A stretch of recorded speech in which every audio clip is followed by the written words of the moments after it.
Assalamualaikum warahmatullahi wabarakatuh. Perkenalkan, nama saya Arifan Tri Anggejati, NIM 2120 60 2133.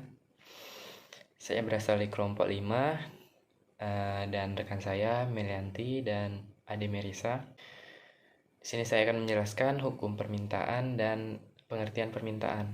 Permintaan adalah banyaknya suatu barang yang diminta pada suatu pasar dalam periode tertentu.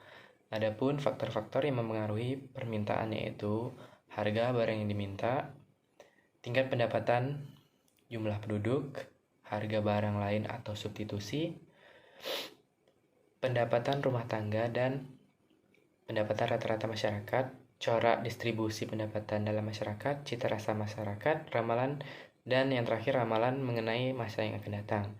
Hukum permintaan. Hukum permintaan adalah apabila suatu barang naik, hukum permintaan berbunyi, apabila suatu barang naik, maka apabila harga suatu barang naik, maka permintaan terhadap barang tersebut menurun. Dan sebaliknya, apabila harga suatu barang menurun dan permintaan akan menaik. Ini saya akan menjelaskan tentang kurva permintaan. Kurva permintaan adalah kurva yang menghubungkan titik potong antara harga barang atau yang disebut Y dan jumlah barang yang diminta atau yang disebut X.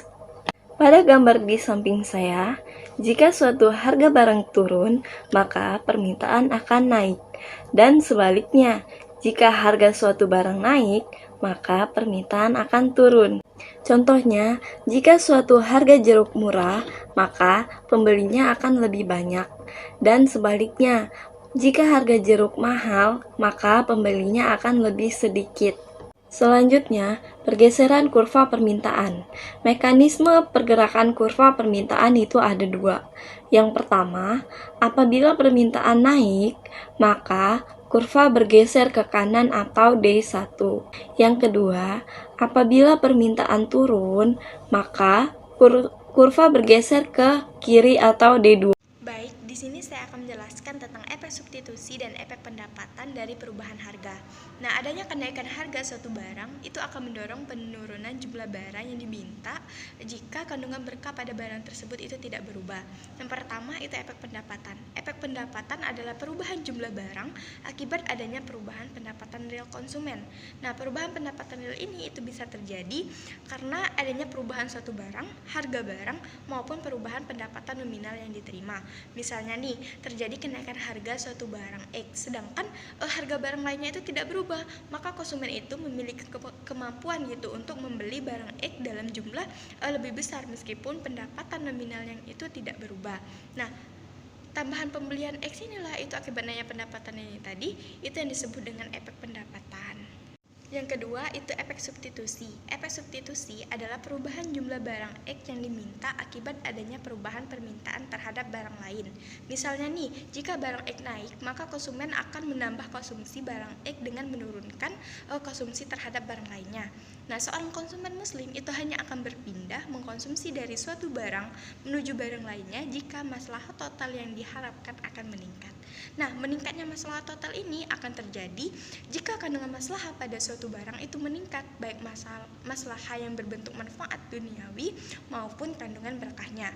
Nah, adanya kenaikan harga suatu barang itu bisa dipandang sebagai penurunan maslahat total karena dengan anggaran yang sama, konsumen itu akan mendapatkan manfaat lebih rendah atas barang yang dibelinya. Namun, seorang muslim itu tidak secara otomatis itu akan menurunkan jumlah permintaannya ketika harga barang meningkat karena ia masih gitu mempertimbangkan masalah lainnya yang akan ia peroleh. Secara umum, adanya kenaikan harga suatu barang itu akan memiliki beberapa kemungkinan efek subsidi. Yang pertama, itu kenaikan harga barang tanpa adanya perubahan kandungan maslahat. Nah, adanya kenaikan beras lokal nih misalnya, itu akan mendorong konsumen untuk berpindah dari membeli beras lokal menuju beras impor. Nah, hal ini itu akan konsumen lakukan jika kebutuhan mereka itu tidak berubah. Kualitas dan kandungan berkah pada dua jenis beras itu tidak berubah juga. Nah, artinya konsumen akan melakukan proses substitusi antara beras lokal dan beras impor untuk mendapatkan maslahat total yang tertinggi. Yang kedua, itu kenaikan harga barang disertai dengan penurunan kandungan maslahat. Nah, jika hal ini terjadi, maka konsumen muslim itu bisa dipastikan akan menurunkan jumlah pembelian barang untuk menghindari terjadinya penurunan maslahat yang diperoleh. Nah, misalnya nih, naiknya harga kayu karena semakin langkahnya pohon, itu bisa jadi itu diikuti oleh penebangan pohon secara liar yang dilakukan oleh para pedagang. Nah, dalam hal ini terjadi penurunan harga kandungan berkah pada kayu tersebut karena kayu tersebut itu diperoleh melalui proses yang tidak dibenarkan oleh syariat Islam. Yang ketiga, itu kenaikan harga barang disertai dengan kenaikan kandungan maslahah. Jika kenaikan harga suatu barang beras lokal nih misalnya itu diikuti adanya kenaikan maslahah, maka konsumen itu belum tentu akan menurunkan jumlah permintaan karena konsumen itu akan mempertimbangkan gitu efek manakah yang lebih dominan, tambahan kandungan berkah maslahahnya atau berkurangnya barang yang bisa dibeli. Misalnya nih, ketika harga beras lokal itu naik disertai dengan penggunaan pupuk organik yang tidak mencemari lingkungan, nah maka konsumen muslim itu tidak akan langsung gitu menurunkan jumlah pembelian beras lokal. Bahkan mungkin saja seorang muslim itu membeli beras dalam jumlah yang tetap.